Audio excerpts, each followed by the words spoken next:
Class 10 math अध्याय 10 के प्रश्नावली 10.2 का क्वेश्चन नंबर 7 है। दो संकेंद्रीय वृत्तों की त्रिज्या 5 सेंटीमीटर और 3 सेंटीमीटर है। बड़े वृत्त की उस जीवा की लंबाई ज्ञात कीजिए जो छोटे वृत्त को स्पर्श करती है।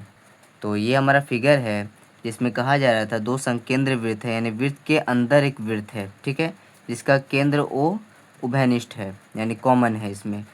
और बोल रहा है कि बड़े वृत्त की त्रिज्या, ये बड़ा वाला वृत्त है उसकी त्रिज्या यहाँ से लेके यहाँ तक होगी जो 5 सेंटीमीटर है, और छोटे वाले वृत्त की त्रिज्या 3 सेंटीमीटर है, तो यहाँ से लेके यहाँ तक होगी वो 3 सेंटीमीटर होगी, ठीक है। और उस जीवा की लंबाई हमें ज्ञात करना है, उस बड़े वृत्त की ये वाली जीवा है उसकी लंबाई ज्ञात करना है जो वृत्त छोटे वृत्त को स्पर्श करके जाती है। तो जैसा उसने कहा था वैसा मैंने फिगर बना दिया है। अब को सॉल्व करने के लिए आप क्या करेंगे, समकोण त्रिभुज ए ओ डी ए को लेंगे आप, ठीक है, ये वाला। तो लिखेंगे समकोण त्रिभुज ओ डी ए में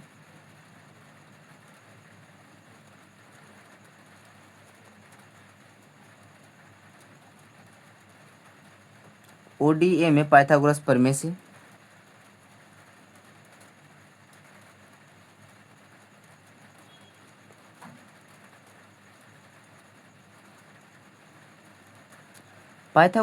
से कर्ण का स्क्वायर बराबर होता है लंब के स्क्वायर प्लस आधार के स्क्वायर के।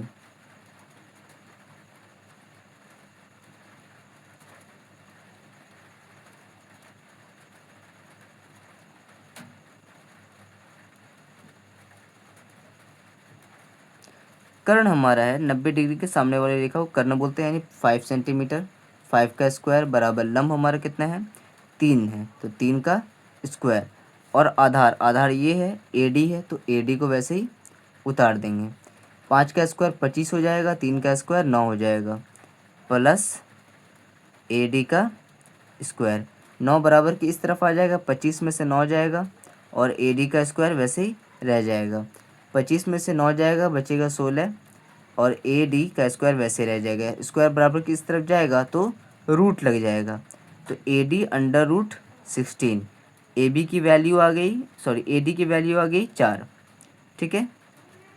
अब याद रखिए यहाँ से लेके यहाँ तक 4 है, तो ये पूरा कितना होगा, तो ये क्योंकि ये आधा होगा, अगर ये 90 डिग्री का लंब बना रहा है तो ये जीवा को 2 बराबर भागों में बांटेगा। तो यहाँ पे हम एक स्टेटमेंट लिखेंगे, केंद्र से जीवा पर डाला गया लंब जीवा को 2 बराबर भागों में बांटता है। तो हमने यहाँ पे लिखा केंद्र से जीवा पर डाला गया लंब जीवा को 2 बराबर भागों में बांटता है। इसका मतलब क्या हुआ, ये AB 2 बराबर भागों में बट चुका है। इसका मतलब हुआ कि AD बराबर हो जाएगा BD के। AD अगर 4 है तो BD भी 4 हो जाएगा। जब हम AB निकालेंगे तो AB हमारा हो जाएगा AD प्लस BD। AD हमारा 4 है और BD भी हमारा 4 है, तो ये हो जाएगा 8 सेंटीमीटर। तो AB हमारा कितना आ जाएगा 8 सेंटीमीटर। AB क्या है जीवा है, तो जीवा की लंबाई कितनी होगी 8 सेंटीमीटर।